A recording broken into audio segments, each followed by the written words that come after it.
Survivor has left a lot of scenes on the cutting room floor over the course of the show's history. Some are hilarious, some are touching, and some will make you scratch your head from the stupidity on display. Well, today we are looking at 10 secret scenes Survivor cut from the show proper that I think they should have left in the story. Number 1. Season 38, Edge of Extinction surprised me with how much I fell in love with the first boot, Reem. Her name fit far too well, as when anyone came to the edge, she would ream them out and tell them to jump off a cliff, but we would only see like a small snippet of this at the end of the show. Well, in this secret scene, we get her full rant on War Dog, and it is legendary, and frankly, all of her rants should have stayed in the show proper. Listen, dude, you've insulted a lot of people, and I'm gonna be kind and not say anything to you this evening, but you can bet your rear end you're gonna get it tomorrow from me, just so you know. Set expectations. I'm glad you're still bitter, Reem, because I'm not bitter at all. No, War Dog, I'm not bitter. I think that you're a jerk. I don't have the energy to deal with fake BS. If I got a beef with you, I can't be fake about it. We're oil and water, so why are you even sitting next to me? Water's over there. Roll on over to it, I'm gonna sit like I want to sit, Reem. You are an don't want to deal with your tonight. I will deal with it tomorrow. We'll go over it tonight. No, I will go over it when I feel like going over it. But then in that case, then don't go over it with me at all. Then, so I won't feel like hearing it. Tell me what I am going to do. You can talk, and I won't have to listen. Reem is crazy, but I don't want to let anybody else be a Debbie Downer on me. It's tough, but you know something? Right now, we're actually still in the game, and I'm grateful that I even have a sliver of opportunity moving forward. Scoot over. I'm not moving right now. Don't talk to me like that, all right? Well, this is my bed. As far as I'm concerned, this is my island. I was here first. You're an unwelcome guest at this point. Number 2. Season 17 Gabon is so funny. You've heard it time and time again because it's true.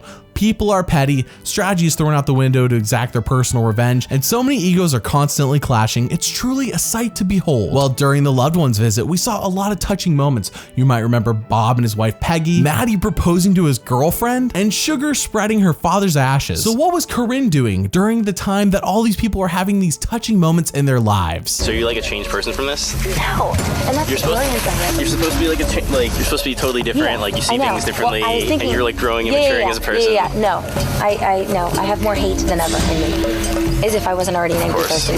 I wish you would have met the people that I liked that were here before. Until I got here, I was perfectly happy. Like, I was having a ball. And I got here, and I want to kill these people. These people are such losers. The one Mexican lady, she's never shut up. And then, like, the little Asian kid, he's never had a girlfriend, he's never had a kiss. He's 22 years old. You know, the one Sugar, she's the one I hate the most. You see what she looks like? She claims to be a pinup as well. A pinup. For what? I don't know. I liked it. Wouldn't you like to know? I'm around people 24 hours a day that I can't stand. So when I got my brother alone and I was dishing out to him, I mean, I was on the floor laughing with my brother because he totally gets it. I mean, I could go on and on. And then the other thing is, these people, they're always trying to see like the bright side of things, which I like it better. Like, misery loves company. Like, me and the people I was playing with are like this. So, I mean, that's more my style. You bring nothing. Nothing to the table. I couldn't even find treatment. You don't cook. No, I do not. I do not fish. What do you do? Like everyone gets up in the morning and everyone's like, oh, I'm gonna go start the fire. Or I'm gonna go catch a fish. I did try tap dancing once or twice.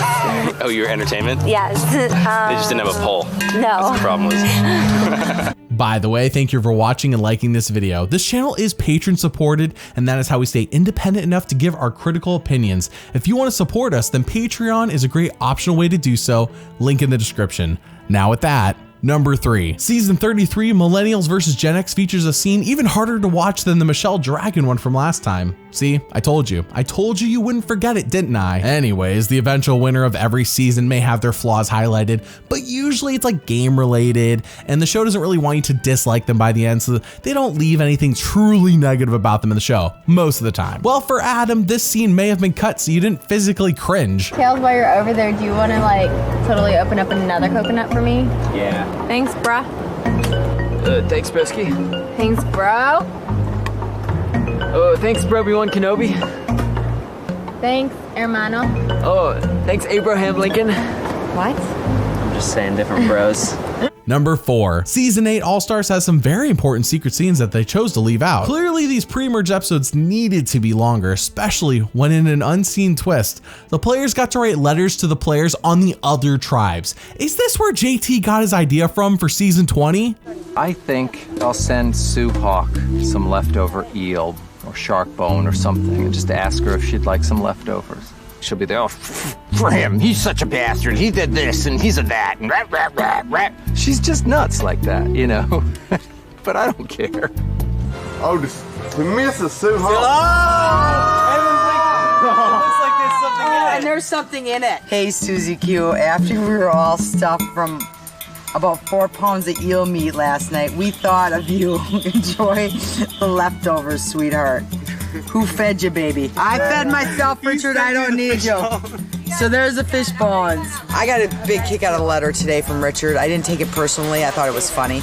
Actually, this friendly rivalry between me and Richard is more like a brother and sister thing.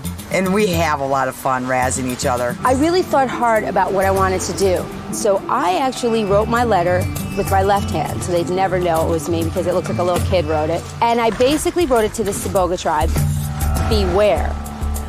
There are 3 people playing this game that could potentially form an alliance. There is one in your tribe, and I just put, be careful. Don't let them come together. And I signed it anonymous. We got mail today from some of the other tribes people. One very strange anonymous letter. The only 4, you've managed to stay strong. Your will to survive is admirable, but beware. Previous alliance has already been formed. One from your tribe and one from each of the 2 will soon join to make 3. Be very careful. Anonymous. Anonymous. I think it might be Ethan, Big Tom, and Lex. There could be some truth in this letter. Number 5, screw you, Brad Culpepper. Season 27, Blood vs. Water, features an anti-Brad Culpepper sentiment that is wild. Like, what did he actually do to be viewed as this massive villain? Well, the answer becomes more clear in the secret scenes as we see people sitting around and stewing on how much they hate him after being voted out. And it kind of leads to that big moment we saw on the show. It makes more sense. Hi, Brad.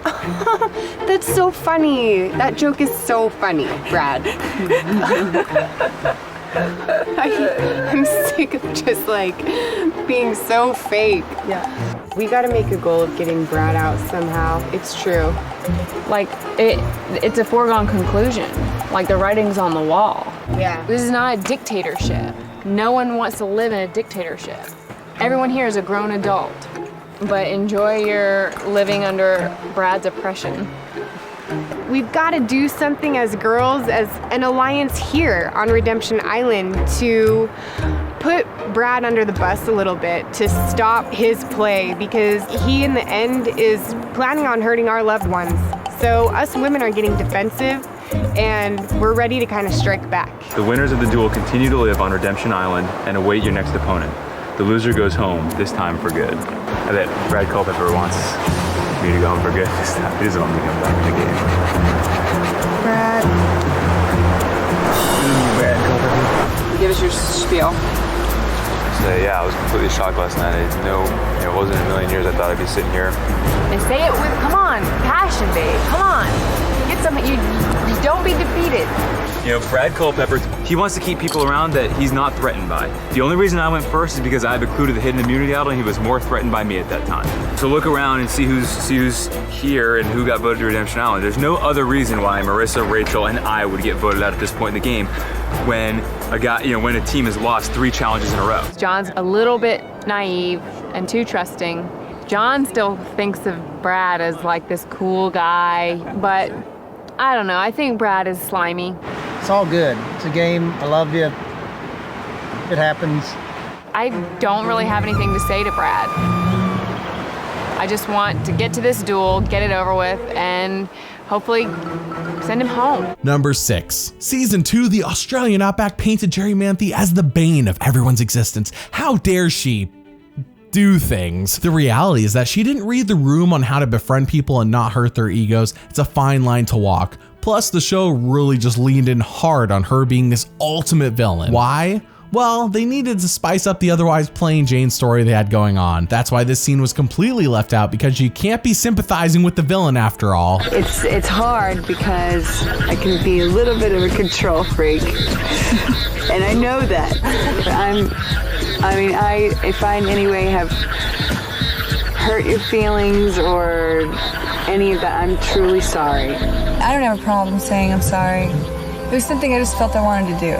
Because if I didn't want to hurt anybody's feelings, I didn't want to step on anybody's toes. And I felt such a great sense of relief. Her apologizing to me was just enormous, and we were able to wipe the slate clean. I'm very glad that I've gotten to know you, Keith. And you know what, someday I really want to taste your cookie. Number 7. Season 15 China is the origin story of Courtney, and her just goofing her way to a second place finish on a show she didn't really know anything about, and she thought she was going to be gone first on. Some people find this hilarious and wish we saw more of her, and in this secret scene, her and Todd do funny impressions of others in the game. Amanda. Hi, you guys. guys. If we just work together. Denise. Oh, I don't care. Everybody get on the car. We go downtown. We get ourselves some bud. I do some karate. I just don't care. I'm doing my impression of Jamie. Jeff. We're Team Abercrombie and Fitch. And you guys are all like team, what's left. I'm ready to go. I'm ready. Yo, when I compete, it's on. Number 8. Season 38 Edge of Extinction was so unbalanced in its edit, it was easy to forget the Common Tribe even existed, and forget how they got rid of Aubrey and Joe as soon as they could. I will say that's very smart of them to do this. That's why 2 of them were in the final 3. Well, it would have been nice to set up the anti-returning sentiment in episode 1, at least in my opinion. As far as the returning players, what do you guys think? They're so nice. They're right. You love both of them. So You love them. It's hard not to think that they both played twice already. There's a reason they were here 2 times. They know what they're doing. Oh, absolutely. He built fire with his hands. Absolutely. Okay, I just think that it's going to be like Joe and Aubrey's show if they're here the whole time. He's got to play social game this time because he knows he can't rely on his physical game. Joe is my survivor hero, and as a super fan, I wanted to be Joe. Like, I wanted to be that immunity king, but I also want to be the one to take him out.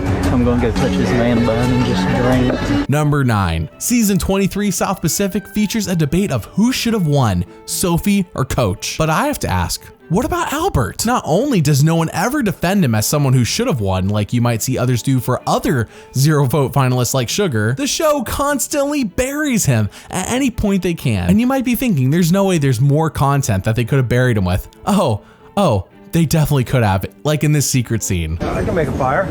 I want to see you make it, man. I'd like to start it, but I just wanted to wait till we got our stuff. Oh, dude, there's no need to wait, man. If you guys are awake, let's go over there and try to start it right now. You gotta go to town on those. Is this the right side, right? Yeah, it's with magnesium. Is you really gotta scrape it. It's really wet. Yeah, that husk is no good. It's not the spark soap, it's the husk. I think Albert's been able to hide really well. He's pretty awful at fire. It's like I'm doing exactly right. Like, he kept saying, oh, I would do it, but Sophie wants to be the hero. Sophie wants to be the hero. Dude, your last day of Survivor, man. Day 96 of your career. Whatever, dude. You were the one that was saying, I can make a fire. I want to see you make it, man. I was going to. She wants to do it. It's okay. I don't mind. You're saying it like you could start it in a second. I would like to. I don't want to take it away. Sophie and Albert couldn't start a fire in a warehouse of matchsticks. We have fire! All thanks to Albert. Albert was the man this morning. He was incredible. Really appreciated all of his help. Number 10. Season 4 Marquesas features the Maramu tribe doing a morning radio show a couple times. People seem to love this in retrospect. It's fun and lighthearted, but once Sean, Giuseppe, and Boston Rob swap to Rotu, that ends pretty quickly, as if to indicate to the audience that, hey, the fun times are over for them. However, in this secret scene, we see that actually Sean was still doing it on Rotu. No longer are they down with the Maruachu. We could never say our name right, so I'm not going to say it right this morning. Rotu is the name of our new tribe. Rotu can do.